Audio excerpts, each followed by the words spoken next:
Hello, dear ones. Welcome back to our magical bedtime stories. Tonight, I'll tell you a heart-touching story of two best friends, Krishna and Sudama. This is a tale of love, friendship, and kindness that will warm your heart and bring you sweet dreams. So snuggle up under your blanket, close your eyes, and let's begin. Long ago, in a beautiful land called Vrindavan, two little boys were the best of friends. Krishna, with his playful eyes and a mischievous smile, loved to explore and play his flute under the wide open sky. And there was Sudama, his dear friend, who was a gentle soul. Sudama was a little shy, but his heart was as big as the world. Together, they spent their days learning, playing, and discovering the beauty of life. They lived in an ashram, a peaceful school in the middle of a magical forest. Their teacher, a wise sage, taught them the lessons of life, but he also asked them to help with simple tasks around the ashram, like gathering firewood for the evening fire. One bright morning, the teacher called out to them, "Teacher, Krishna, Sudama, there is a pile of wood near the river. Go and bring it to the ashram. But remember, the clouds are gathering and rain may fall soon." The boys nodded and excitedly set off. As they walked through the thick trees, Krishna played his flute, and the sound echoed through the forest like a gentle breeze. Birds sang along, and the leaves rustled in time with the music.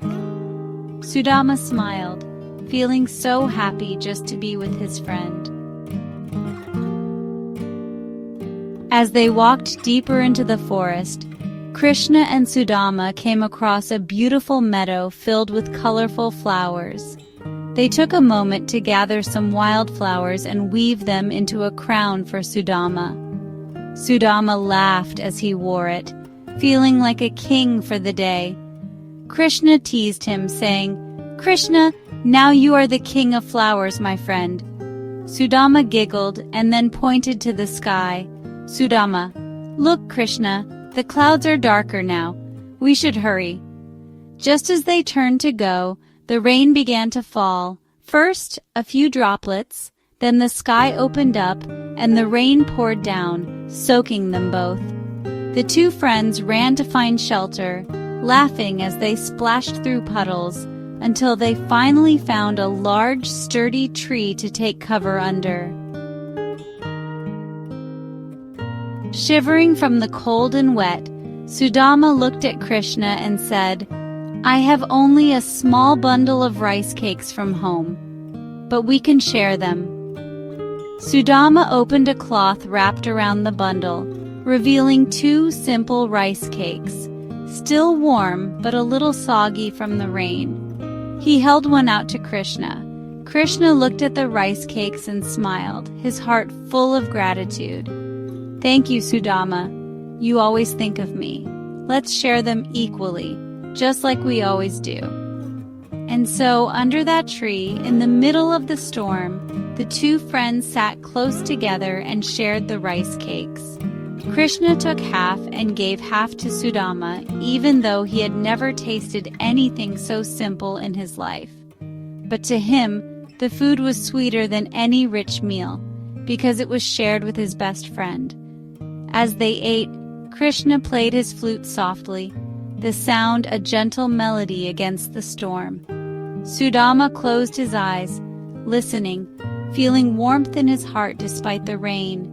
It was the kind of moment that stays with you forever, a memory of joy in the midst of struggle. Suddenly, the rain began to stop and the storm passed. The sky cleared, and a beautiful rainbow stretched across the heavens. It felt like the whole world was celebrating their friendship. The boys stood up and, hand in hand, walked back to the ashram, their spirits light and their hearts full. As they arrived, their teacher, seeing their wet clothes and smiles, simply nodded and said, "You have learned the most important lesson, my dear Krishna and Sudama. True friendship is about sharing everything, even the smallest of gifts and even in the hardest of times. And so, dear ones, Krishna and Sudama showed us that the greatest treasure is not gold or jewels, but the love we share with our friends. Just like them, may you always find joy in simple moments and kindness in your heart. Now close your eyes and let your dreams be filled with the warmth of friendship. Sleep well and drift into peaceful dreams. Good night.